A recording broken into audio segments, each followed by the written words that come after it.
Hello दोस्तों, स्वागत है आपका हमारे यूट्यूब चैनल में ब्रदर्स कोचिंग क्लासेस में। तो आप लोग कैसे हैं? उम्मीद करते हैं अच्छे ही होंगे। आज हम लोग देखेंगे क्लास 10th का वीवीआई क्वेश्चन केमिस्ट्री का जो दूसरा चैप्टर है अम्ल क्षार एवं लवण। अम्ल क्षार एवं लवण का देखेंगे हम लोग आज 10 महत्वपूर्ण ऑब्जेक्टिव क्वेश्चन जो एग्जाम की दृष्टि से बहुत ही क्या है महत्वपूर्ण है, वीवीआई है। आज का लेक्चर क्या है?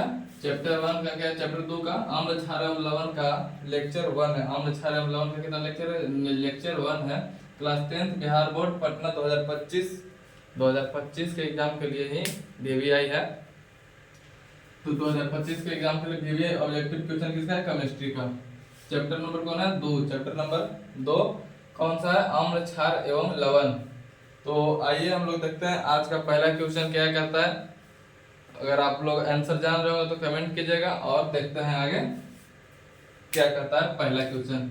पहला क्वेश्चन कहता है कि हाइड्रोजन युक्त सभी यौगिक होते हैं। हाइड्रोजन युक्त सभी यौगिक होते हैं। ऑप्शन ए में है अम्लीय, ऑप्शन बी में है क्षारीय, ऑप्शन सी में है ए प्लस बी मतलब ए और बी दोनों, और डी में क्या है? इनमें से कोई नहीं। डी में क्या है? इनमें से कोई नहीं। तो बताइएगा आप लोग कि हाइड्रोजन युक्त सभी यौगिक क्या होते हैं? हाइड्रोजन जिसमें होता है वो क्या होता है? अम्लीय होता है। हाइड्रोजन होता है जिसमें क्या होता है?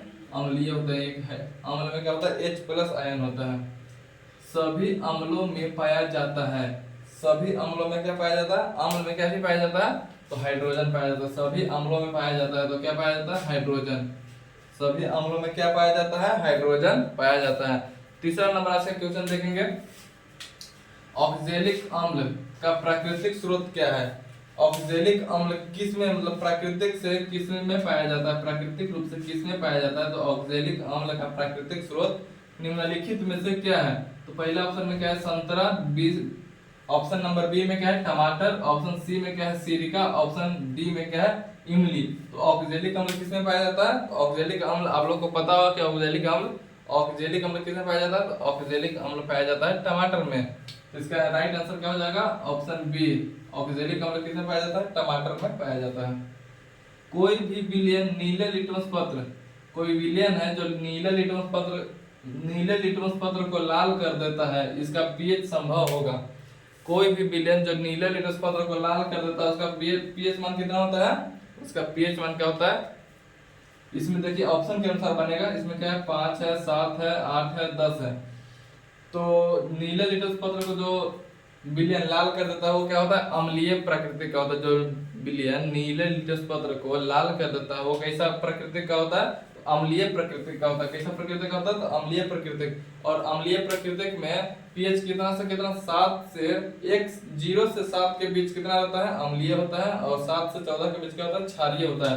तो यहाँ पे अम्ल किस में है? तो अम्ल है 5, ऑप्शन नंबर ए में अम्लीय प्रकृति का है। वही अम्लीय प्राकृतिक नीले लिटमस पत्र को क्या कर देता है? लाल करता है।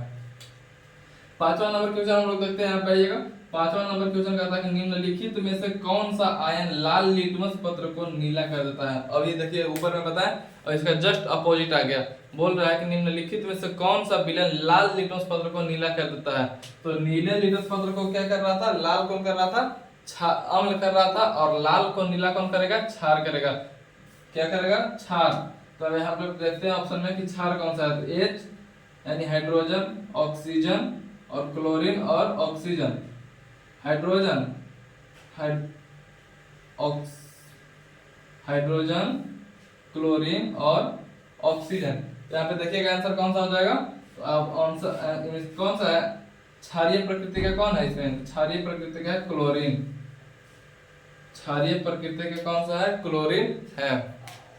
ठीक है, तो ये आंसर हो जाएगा कि लाल लिटमस पत्र को नीला कौन कर देता है? लाल लिटमस पत्र को नीला कर देता है क्षार। तो क्षार यहाँ पे कौन है? क्लोरीन क्या है? क्षार के रूप में है। बेकिंग पाउडर का अणुसूत्र होता है। बेकिंग पाउडर का अणुसूत्र क्या होता है? ऑप्शन ए में है Na2CO3। ऑप्शन ए में क्या है? Na2CO3। ऑप्शन बी में क्या है? CaCO3। ऑप्शन सी में क्या है? NaHCO3। ऑप्शन डी में क्या है? NaNO3। तो इसका आंसर क्या हो जाएगा? बेकिंग पाउडर का फॉर्मूला होता है NaHCO3। NaHCO3 होता है क्या, बेकिंग पाउडर का फॉर्मूला क्या होता है, NaHCO3 बेकिंग पाउडर का फॉर्मूला होता है। आज का 7वां नंबर हम लोग क्वेश्चन देखते हैं। यहाँ बोर्ड पे देखिएगा, हमारे शरीर में पीएच कितने के बीच, मतलब अम्लीय मान कितना के बीच होता है, मतलब पीएच मान कितना के बीच होता है। हमारे शरीर का पीएच मान कितना होता है, तो हमारे शरीर का पीएच मान देखिएगा ऑप्शन में क्या है, 6 से 6.8, 6 से 6.8, 7 से 7.8 और 2.1 से 3.8 और 5.1 से 5.8। तो हमारे शरीर का पीएच मान कितना होता है, तो हमारे शरीर का पीएच मान होता है 7 से 7.8 के बीच। कितना होता है, 7 से 7.8 के बीच हमारे शरीर का क्या होता है, पीएच मान होता है। अब 8 नंबर क्वेश्चन को देखिएगा। 8 नंबर क्वेश्चन क्या कह रहा है कि किसी लाल तप्त आयरन पर जलवाष्प प्रवाहित करने पर, किसी लाल तप्त आयरन पर जलवाष्प प्रवाहित करने पर कौन सा यौगिक प्राप्त हुआ, कौन सा यौगिक प्राप्त हुआ, तो ऑप्शन में क्या है FeO, बी में क्या है Fe2O3, सी में क्या है Fe3O4 और डी में क्या है FeS। तो इसका राइट आंसर क्या हो जाएगा, Fe3O4। यहाँ पे बोल रहा है 9 नंबर क्वेश्चन देखिएगा। 9 नंबर क्वेश्चन क्या कर रहा है कि निम्नलिखित में से कौन लवण है, निम्नलिखित में से कौन लवण है। तो निम्नलिखित में से ऑप्शन में देखते हैं HCl, ऑप्शन बी में क्या है NaOH, ऑप्शन सी में क्या है K2SO4, ऑप्शन सी में क्या है NH4OH। इसका राइट आंसर क्या हो जाएगा, लवण कौन है, लवण है K2SO4। किसी भी उदासीन विलयन का पीएच होता है, किसी भी उदासीन विलयन का पीएच मान कितना होता है, तो उदासीन विलयन का पीएच मान होता है 7। यहाँ पे नंबर सीरीज होता है, देखिए यहाँ पे बताते हैं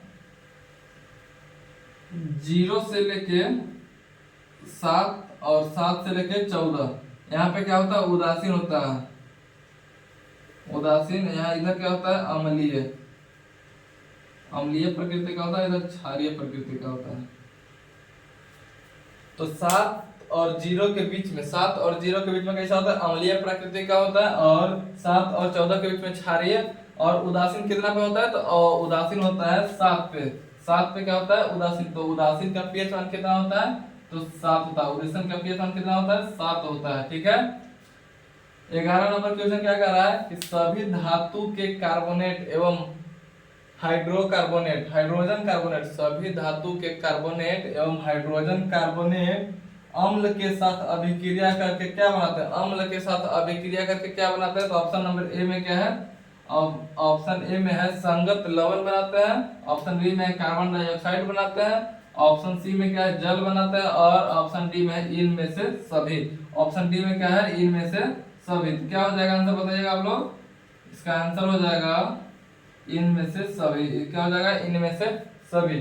तो आशा करता है कि आप लोगों को 10 ऑब्जेक्टिव समझ में आया होगा और अच्छी तरह से समझ में आया होगा। अगर आप ध्यान से देखेंगे तो यहीं पे याद भी हो जाएगा। अगर आप हमारे नए YouTube चैनल पे क्या है नए हैं तो चैनल को सब्सक्राइब कीजिएगा, लाइक कीजिएगा और बेल आइकन को दबा लीजिएगा, जिससे नोटिफिकेशन आपको मिलता रहे जब भी वीडियो अपलोड करें। 2025 के बोर्ड एग्जाम के लिए महत्वपूर्ण जो क्वेश्चन होता है उसको हम लोग ला रहे हैं और इसी तरह आगे देखते रहिएगा तो एग्जाम में बेटर होगा। आज के लिए इतना ही, धन्यवाद, थैंक यू वेरी मच।